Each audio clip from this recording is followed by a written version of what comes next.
Relative Strength Index, a very popular indicator developed by the famous technical analyst Wales Wyler and introduced in 1978 in his book New Concepts in Technical Trading Systems. RSI is a momentum oscillator that helps traders to evaluate the strength of the market. If you're interested to learn this amazing indicator, stay tuned.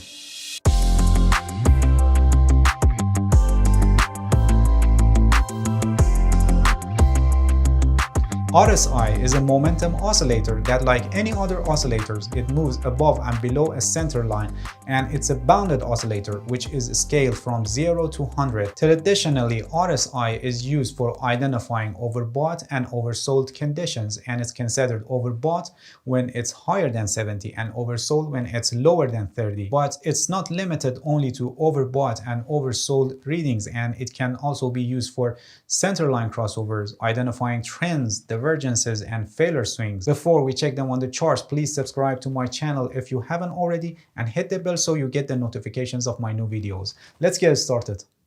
Alright, here we go. We have RSI here at the bottom of the chart. As you can see, it's scaled from 0 to 100, and the area which is marked is the range between 30 to 70. The upper line is 70 and the lower line is 30, and 50, which is considered our center line, is in between.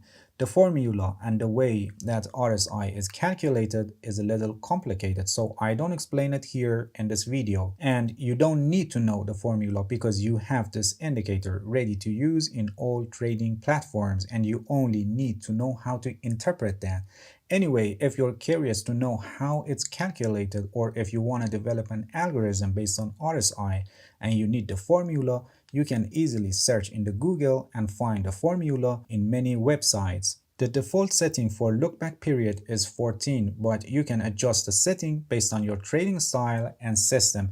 If you lower or decrease the length, RSI becomes more sensitive and you see more overbought and oversold, and if you raise or increase the length, RSI becomes less sensitive and you see less overbought and oversold. Swing traders or medium-term traders usually use the default setting of 14. Day traders set lower length of RSI, and long-term traders go with higher length.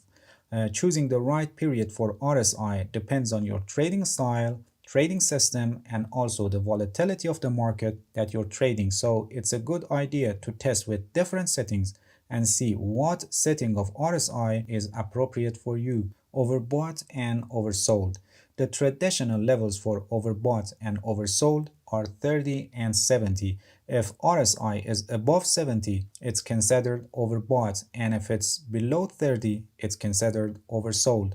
Most of traders use these levels for trading, but based on your trading style and the market that you're trading, you may decide to adjust these levels and use 20 for oversold and 80 for overbought to filter and reduce the overbought and oversold signals. In this video, we focus on 30 and 70 levels, which are the more common ones among traders. As you can see here on this chart, RSI shows some overbought and oversold readings, which gives the possibility of reversal and turning of the price movement, and you see how the price changed its direction after that. And also pay attention that when we have overbought or oversold, the bottom or top can be in process, which means that the bottom or top may not be as soon as RSI reading of overbought or oversold, and you may see the highest high or lowest low after the RSI signal. As you can see, we have oversold reading here, but the bottom doesn't form at this point and it's in process of formation, and here the bottom forms, and after that, as you can see, the price changed its direction. One important point that you must pay attention is that just like any other momentum oscillator, when the trend is strong, RSI can become overbought or oversold and remain or repeat this reading before reversal and changing in the direction of the price. As you can see here, following this downtrend, we have consecutive oversold readings before the final bottom form, and after that the price turned to an uptrend, and here again you see how many overbought readings we have before the final top forming, and finally here the price changed direction to a downtrend. These overbought and oversold readings before the final top or bottom only foreshadowed consolidation or retracements, as you can see, and they were not true signals for reversal. To give you another example regarding this important point, following this downtrend, here we have some oversold reading, but it only foreshadowed the retracement that you see. And after that, again, another oversold reading before the final bottom. That was indication of consolidation. And following this uptrend, as you can see, we have overbought here, which only foreshadowed this retracement. So the important point is that the overbought or oversold reading just gives you the possibility of reversal, and you must also have other tools in your trading system that confirm the reversal. Like any other oscillators, when the market is in a trading range and moving sideways, the overbought and oversold reading of RSI can work better. As you can see here, being in this trading range, you see that after those overbought and oversold readings, the price changed its direction the way it was expected. Just pay attention that here also the price may stay overbought or oversold, or we may see repeated overbought oversold readings when the momentum is strong and breaking of the range is likely to happen in this case. Always remember that you must see these overbought or oversold readings as a possibility, and every trading decision must be confirmed also with other tools. Centerline crossovers. Centerline crossovers can be used to confirm formations of trends. When we are in an uptrend, most of the time RSI is above 50, and when we are in a downtrend, most of the time RSI is below 50. So crossing centerline can be a good indication of forming trends. If you think a possible uptrend is forming, just take a look at the RSI and see if RSI is above 50, and if you think a possible downtrend is forming, the RSI must be below 50. RSI centerline crossover is a good confirmation to avoid false breakouts. As you can see here, following this downtrend, consider that we have some signals from other tools that we may have a reversal and an uptrend is possibly forming.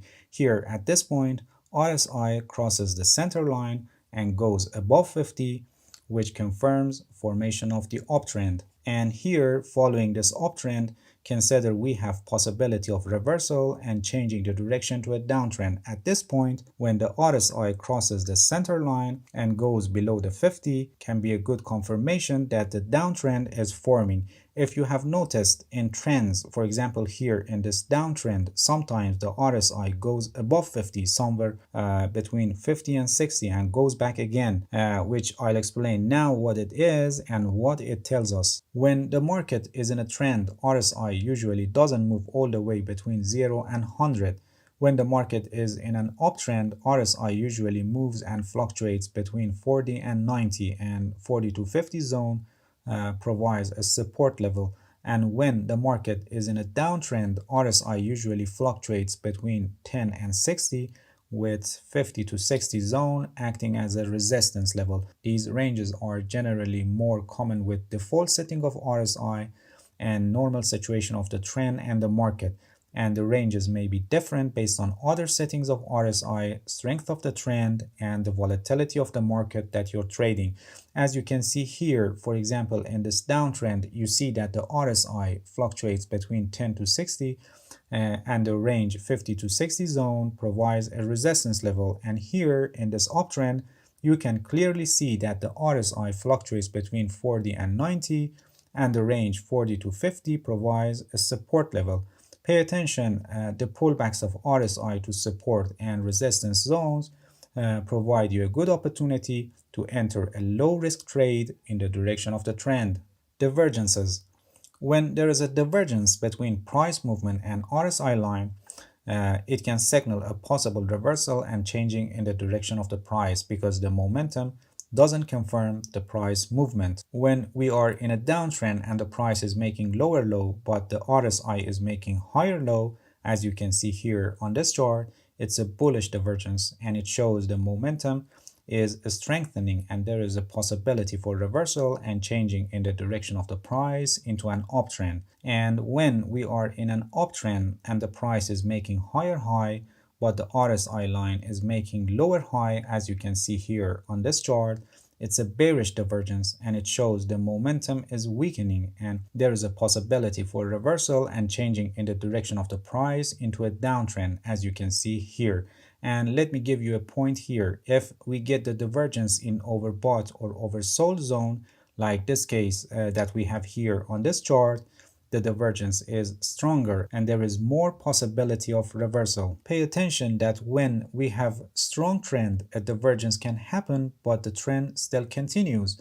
And we may have some divergences before the final top or bottom and the expected reversal. So when the trend is strong, the divergence may be misleading and they may just foreshadow the pullback or retracement of the trend and not reversal and changing in the direction of the trend, like this case that we have here on this chart. So when there is a divergence, it just gives you the possibility of reversal, and in the case of strong trends, it may show strength, and after the divergence, only a pullback or correction we may have. And you must always consider other tools and aspects of technical analysis for confirmation before entering a trade based on these divergences. Another method suggested by Wells Weiler is failure swing, or some calls it swing rejections, that can indicate possible reversal and changing in the direction of the price. In this method, the focus is only on the RSI and we don't take the price into account like the way we did in divergences. In bullish failure swing, RSI goes below 30, or in other words, it moves to oversold level, as you can see here on this chart, and then again it goes back above 30, and next we have a pullback and the RSI again gets close to 30 level, but this time it holds above 30 level, and finally it breaks the prior high of the RSI that has just formed, and it gives the possibility of reversal. In this case, you see that after breakout, the price changed its direction and turned to an uptrend. And in bearish failure swing, the RSI goes above 70, or in other words, it moves to overbought level and it goes back again below 70. And after that, it bounces again, but it holds below the 70 level. And finally, it breaks the prior low of RSI that has just formed. And this gives the possibility of reversal and changing in the direction of the price movement.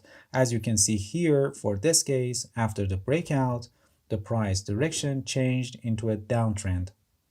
RSI shows momentum, so when we have significant momentum and the trend is strong, RSI can remain overbought or oversold for a long time. So this indicator works better when we are in a trading range and the price moves sideways, alternating between bullish and bearish movements. And like any other tools in technical analysis, you must never use only RSI for trading, and you must have other tools in your trading system that together agree on the trading decisions that you want to make. All right, that's it for now. I want to thank you for watching and I hope this video has been helpful for you. If you have any question, feel free to ask and leave a comment for me.